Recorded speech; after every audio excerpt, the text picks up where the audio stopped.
فلما دخلوا، پھر جب وہ داخل ہوئے علی یوسف، یوسف پر. اب یہ کہا جاتا ہے کہ یہ لوگ تقریباً، کہیں آتا ہے 72، کہیں 67، کہیں 93 آتا ہے کہ یہ اتنے لوگ، مرد اور عورتیں، پورا کا پورا خاندان تھا نا، یہ سارے کے سارے فلسطین چھوڑ کر مصر داخل ہوتے ہیں. تو یوسف علیہ السلام جو بھی ان کے شاہی سپاہی تھے، کہا جاتا ہے 4000 سپاہی لے کر نکلے تھے ان کے استقبال کے لیے، ان کو ریسیو کرنے کے لیے کھڑے ہوتے ہیں. فلما دخلوا علی یوسف آویٰ الیہ، تو انہوں نے جگہ دی، بٹھا لیا اپنے پاس، ابویہ، اپنے ماں باپ کو. وقال ادخلوا مصر ان شاء اللہ آمنین، اور کہا داخل ہو جاؤ مصر میں امن کے ساتھ، یہاں آپ امن کے ساتھ رہیں گے. اچھا، ایک بات ذہن میں رکھیں، جب آپ دعا کریں نا تو دعا میں کبھی بھی انشاءاللہ نہیں کہنا. جیسے اللہ مجھے شفا دے دے انشاءاللہ، نہیں، انشاءاللہ نہیں کہیں، کیونکہ آپ صلی اللہ علیہ وآلہ وسلم نے دعا میں انشاءاللہ سے منع کیا ہے. یا اللہ مجھے ہدایت دے دے انشاءاللہ، نہیں، یہ غلط ہے. انشاءاللہ کا مطلب ہے کہ اگر اللہ نے چاہا، تو آپ دعا میں کہہ رہے ہیں کہ اگر اللہ نے چاہا تو شفا دے دے، نہیں چاہا تو نہ دے. تو جب اللہ کی چاہت ہوگی تبھی وہ دے گا، تو پھر انشاءاللہ کی ضرورت نہیں ہے. جو یوسف علیہ السلام نے یہاں پر کہا وہ اس سینس میں کہا کہ آپ اللہ کے نام سے انٹر ہوں، یعنی اللہ کے نام کی برکت کے ساتھ آپ یہاں پر محفوظ رہیں گے. یہ وہ والا انشاءاللہ نہیں ہے جو ہم کہتے ہیں. تو جب یہ سب مصر میں داخل ہوتے ہیں تو یہاں سے ان کی ہسٹری بھی شروع ہوتی ہے بنی اسرائیل کی. یہ سورہ البقرہ میں بنی اسرائیل کا جو ذکر ہے نا، جو فرعون کے انڈر ظلم سہ رہے تھے، وہ کیسے یہاں پر آئے تھے مصر میں، یہ ہے ادھر کا سٹارٹ. اب یہ ساری فیملی آ گئی مصر. یوسف علیہ السلام نے ان کو بڑی اچھی طرح رکھا، یہاں پر بڑے اسٹیبلش ہوئے، بڑی عزت سے رہے، اور 500 سال تک بہت ہی خوشحالی میں رہے. ہر قسم کی آسائش، آرام ان کو ملا. اس کے بعد فرعون کی حکومت آ گئی، انہوں نے ان کو غلام بنا لیا. سورہ بقرہ میں اس کا ذکر ہے. لیکن آپ کو تھوڑی سی سمجھ آ گئی ہوگی کہ بنی اسرائیل اس مقدس زمین فلسطین سے یہاں پر کیسے آئے. پھر یہ واپس جانا چاہتے تھے اپنی سرزمین پر.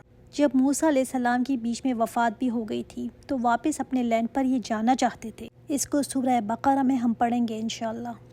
وَرَفَعَ أَبَوَيْهِ عَلَى الْعَرْشِ، اور اونچا بٹھایا اپنے ماں باپ کو، یعنی تخت پر بٹھایا.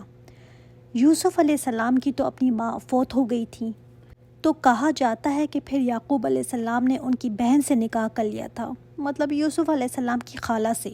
تو ان کو یہاں پر ماں باپ کہا جا رہا ہے.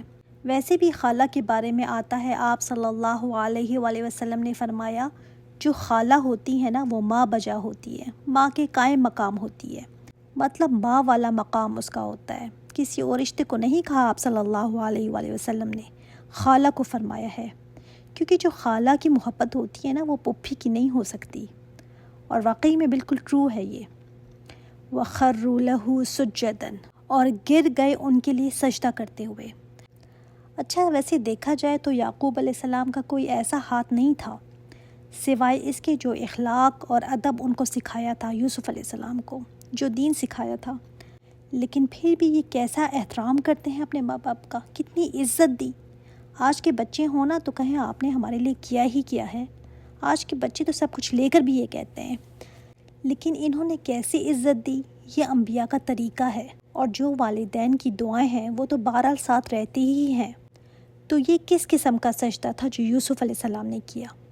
یاد رکھیے کہ ان کی شریعت میں سجدہ تعظیمی جائز تھا، مگر ہمیں منع کر دیا گیا ہے. ہمارے لیے یہ جائز نہیں ہے، ہماری شریعت کے اندر یہ حرام کر دیا گیا ہے.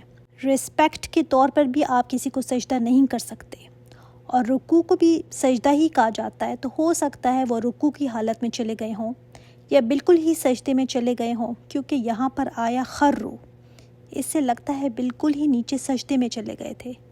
مگر یہ سجدہ تعظیمی تھا، سجدہ عبادت نہیں تھا. حدیث میں ہے کہ حضرت معاذ جب شام سے آئے تو وہاں پر انہوں نے دیکھا کہ لوگ اپنے بڑوں کو بڑا سجدہ کرتے ہیں. تو جب مسجد میں آئے تو انہوں نے آپ صلی اللہ علیہ وآلہ وسلم کے سامنے سجدہ کر دیا. آپ صلی اللہ علیہ وآلہ وسلم نے فرمایا، اے معاذ، تم نے یہ کہاں سے سیکھا ہے، یہ تم نے کیا کیا؟ تو فرمایا، یا رسول اللہ، میں نے دیکھا ہے کہ لوگ اپنے بڑوں کو سجدہ کرتے ہیں، تو میں نے سوچا کہ آپ ہمارے لیے اس سے زیادہ حقدار ہیں کہ ہم آپ کی تعظیم کریں۔ آپ صلی اللہ علیہ وآلہ وسلم نے فرمایا نہیں، کبھی ایسے نہیں کرنا، اس لیے کہ کسی انسان کے لیے جائز نہیں ہے کہ وہ کسی دوسرے انسان کے آگے سجدہ کرے۔ اگر میں یہ جائز سمجھتا تو عورت کو کہتا کہ وہ اپنے شوہر کو کرے، لیکن وہاں پر بھی جائز نہیں ہے۔ جب آپ صلی اللہ علیہ وآلہ وسلم کے لیے سجدہ تعظیمی جائز نہیں تھا تو پھر کہاں پیر فقیر شیخ بزرگ ان کے لیے کیسے جائز ہو سکتا ہے؟ اب یوسف علیہ السلام نے فرمایا وقال یا ابتی، اے میرے ابا جان، ھذا تأویل رؤیایا من قبل، یہ ہے تعبیر میرے خواب کی جو میں نے پہلے دیکھا تھا۔ بعض کہتے ہیں کہ 40 سال گزر گئے تھے تو 40 سال بعد خواب کی تعبیر آئی۔ ہم تو سوچتے ہیں نا کہ رات کو میں نے خواب دیکھا تو صبح کو وہ بس پورا ہو جائے، نہیں، ایسے نہیں ہوتا، 40 سال لگے اس خواب کو پورا ہونے میں۔ انبیاء کے خواب سچے ہوتے ہیں، ٹائم لگ سکتا ہے مگر وہ پورے ہوتے ہیں۔ تو کہا قد جعلها ربی حقا، تحقیق میرے رب نے اس کو سچ کر دکھایا، میرے رب نے اس کی تعبیر میرے آگے رکھ دی۔ وقد احسن بی، اور تحقیق اس نے احسان کیا میرے ساتھ۔ اچھا، یہاں پر ایک بات نوٹ کریں کہ ماں باپ کو دیکھ کر سارے پرانے دکھ یاد آ جائیں، روئیں دھوئیں، بلکہ آپ یہاں پر نوٹ کریں کہ جو بھی یوسف علیہ السلام کے زندگی کے فیزز گزرے ہیں ان کی ترتیب کو کیسے رکھا، الٹ کر دیا۔ اب شروع میں کیا ہوا تھا، بھائیوں نے پھینک دیا تھا نا کنویں میں، اس کے بعد ماں باپ سے جدائی رہی، پھر قید خانے میں تکلیف۔ اب یوسف علیہ السلام کیسے یہاں پر بیان کر رہے ہیں، بالکل الٹ کر دیا۔ سب سے پہلے قید خانے کی بات کی، اور اس میں بھی یہ نہیں کہ میں اتنے سال قید خانے میں رہا، میں نے یہ سہا، بلکہ کہا وقد احسن بی اخرجنی من السجن، پہلے اللہ نے میرے خواب کو سچ کر دکھایا، احسان ہے یہ اس کا، پھر اس نے میرے ساتھ احسان کیا جب اس نے مجھے جیل سے نکالا۔ اب دیکھیں نا، پڑے رہتے جیل میں، کتنے سال تو گزر گئے تھے، بھول چکے تھے لوگ، کوئی اپنا تھا نہیں، پڑے ہی رہتے، لیکن اللہ نے سبب بنایا کہ ان کو یہاں سے نکالا۔ تو اللہ کا احسان، تکلیفوں کی بجائے نا احسان کو ہائی لائٹ کر رہے ہیں کہ اس نے نکالا مجھے۔ یہی شکر گزاری ہے نا کہ جو نعمت اس نے دی ہے اس پہلو کو نمایاں کرے انسان۔ یہ تو ناشکری ہے کہ اچھے پہلو کو بھول جائے اور دکھ کے اوپر روتا رہے۔ سوچے نا، آج بھی ہیومن رائٹس پر اتنی بات کرتے ہیں لوگ، پھر بھی جیلوں کا آج حال کیا ہے، تو اس زمانے میں کیا حال ہوتا ہوگا جیلوں کا۔ پھر فرماتے ہیں وَجَاءَ بِكُم مِّنَ الْبَدْوِ، پھر لے آیا آپ کو صحرا سے۔ فلسطین کوئی بگ سٹی نہیں تھا، نہ ہی ڈیولپڈ تھا جیسے مصر تھا، چھوٹا سا علاقہ تھا فلسطین۔ تو اس پر شکر گزاری کہ میرے خاندان کو میرے سے ملا دیا، یہاں پر سب کو لے آیا، ان سب پر شکر ہے۔ اور مفسرین لکھتے ہیں کہ بھائیوں کا ذکر نہیں کیا کہ کیسے مجھے یہ کنویں میں پھینک آئے تھے، کیونکہ اگر یہ کہتے نا تو بھائیوں کو شرمندگی ہوتی۔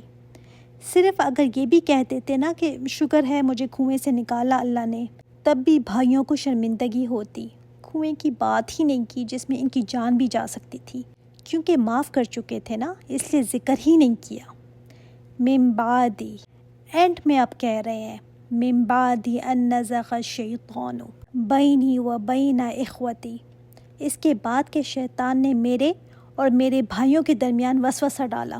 اب جو بھائیوں کا ظلم تھا اس کا ذکر اب کیا، یہ نہیں کہا کہ بھائی مجھے پکنک کے بہانے کیسے لے گئے تھے، پھر کیسے مجھے پھینکا، نہیں، کہا شیطان نے وسوسہ ڈالا تھا، مطلب میرے بھائیوں کا قصور نہیں تھا، وہ ایسا کر ہی نہیں سکتے تھے، وہ سب شیطان کا کیا دھرا تھا۔ اور واقعی میں شیطان رشتوں کے معاملے میں نا بہت ایکٹیو ہوتا ہے کہ کسی طرح پھوٹ ڈال دے بیچ میں۔ اچھا، یہ نہیں کہا کہ شیطان نے ان کو وسوسہ ڈالا، کہا بلکہ میرے اور میرے بھائیوں کے درمیان وسوسہ ڈالا، حالانکہ خود کا قصور نہیں تھا، لیکن بھائیوں پر الزام نہیں آنے دیا۔ اور فرمایا ان ربی لطیف لما یشاء، بے شک میرا رب باریک بین ہے جس کے لیے وہ چاہتا ہے۔